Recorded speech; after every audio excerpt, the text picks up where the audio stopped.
Considerações, por favor. Claro. Bom, a Constituição Federal, já no seu artigo 1º, inciso 1, estabelece como fundamento da República a soberania, ou seja, o domínio, a independência e a supremacia jurídica do Estado no território nacional. O parágrafo único desse mesmo dispositivo consagra o espírito democrático da nação. Todo poder emana do povo. Tanto é assim que, mais adiante, no texto constitucional, a expressão utilizada no capítulo dos direitos políticos, quando trata do direito ao voto, é soberania popular. De uma forma mais coloquial, nós poderíamos sintetizar da seguinte maneira esses princípios que regem a República. No Brasil, mandam os brasileiros. Por isso assusta tanto o avanço da influência do globalismo progressista, tão bem personificado na figura do presidente da França, o Emmanuel Macron. À época da primeira investida europeia sobre o território nacional, naquelas alardeadas queimadas de 2019, eis o que declarou o líder francês sobre a proteção da Amazônia por uma Liga de Nações. Aspas. É uma questão real que se imporia se um Estado soberano, como o Brasil, tomasse medidas concretas que claramente se opusessem ao interesse do planeta. E sobre a ideia de um estatuto internacional para regulamentar o bioma amazônico, Macron afirmou: é um caminho que permanecerá aberto nos próximos meses e anos, pois o desafio no plano climático é tal que ninguém pode dizer não é problema meu. E a megalomania desse pequeno presidente que mal consegue resolver problemas sociais e trabalhistas domésticos, mas acha que pode bancar o Capitão Planeta, não se limita à Amazônia.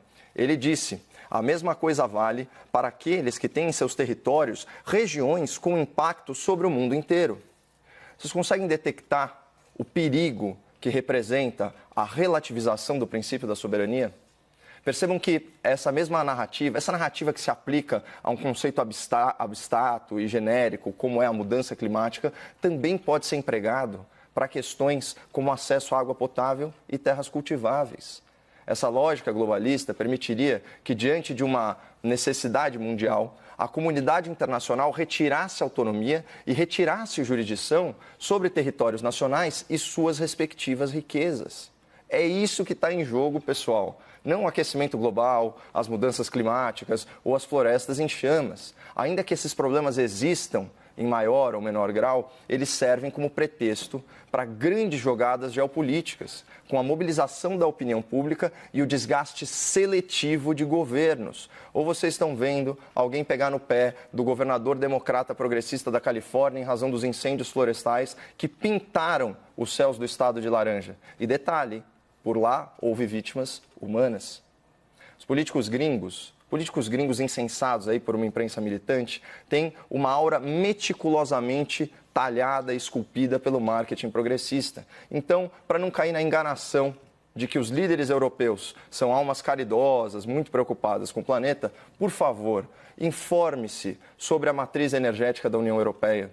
Estude quanto combustível fóssil eles queimam desnecessariamente só porque é mais barato.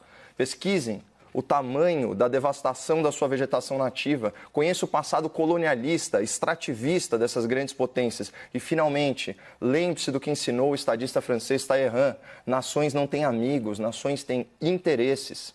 A ideia de internacionalização da Amazônia é tão antijurídica, mas tão antijurídica, que até a senhora Dilma Rousseff se manifestou contra essa medida. Então, aspas aqui para as duras críticas feitas pela ex-presidente, dessa vez em português, não em dilmês. Existem 20 milhões de habitantes na Amazônia. Não é um deserto. O Brasil sem a Amazônia não é o Brasil. Internacionalizar é uma proposta absurda. É um alento saber que até grandes expoentes da esquerda, como a ex-presidente do Conselho da Petrobras durante o Petrolão, também rechaçam os delírios colonialistas de Macron. Mas assusta notar que ainda existe uma militância tão obtusa que, mesmo num país em que metade da população vive com o pé no esgoto, foi contra a desestatização da água no marco do saneamento básico. Sendo que setores dessa mesma militância admitem o conceito de internacionalizar a Amazônia. Essa incoerência ela só se explica pelo radicalismo político. Eles topam ceder um patrimônio de séculos para desestabilizar um governo de 4 anos. Mas voltando aí ao tópico da soberania. Se toda nação é soberana, a lógica e a equidade impõem que os países atuem em pé de igualdade em termos de direitos e obrigações perante a comunidade internacional. E ao longo do tempo, acordos bilaterais, tratados multilaterais e amplos compromissos de cooperação entre as nações passam a ser incorporados de forma vinculante aos ordenamentos jurídicos nacionais. É também por isso que os países, mesmo soberanos, acatam decisões de organismos internacionais dos quais fazem parte. É à luz desses princípios, soberania e direito internacional, que nós devemos analisar a pressão dos países europeus. E, antes de mais nada, cabem alguns questionamentos necessários sobre a legitimidade dessa pressão. O Brasil está violando acordos internacionais que versam sobre o meio ambiente?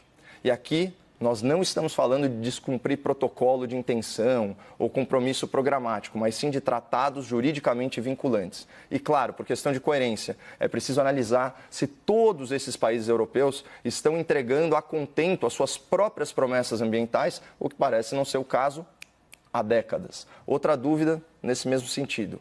Comparativamente, os números de emissão, de poluição e preservação dos demais países os habilitam a censurar o status ambiental do Brasil com tanta veemência? E, finalmente, uma última questão, essa de natureza econômica. Pode haver algum motivo velado por trás dessa cobrança? É possível, por exemplo, que os países estejam abraçando a narrativa ambientalista para justificar barreiras de entrada aos produtos da agropecuária brasileira na Europa? Aquele velho protecionismo. Essas são todas indagações pertinentes, porque elas nos ajudam a entender se essa pressão internacional é justa e bem intencionada. Só compreendendo o mérito jurídico, material dessa cobrança, nós podemos atribuir verdadeira legitimidade ao pleito dos países europeus e agir de acordo, acatando ou refutando as solicitações. A priori, não existe problema nenhum em mudar políticas públicas por orientação ou influência internacional, mas desde que elas sejam legítimas e não firam a nossa soberania. Afinal, no Brasil, mandam os brasileiros. Bruno, suas primeiras considerações, por favor.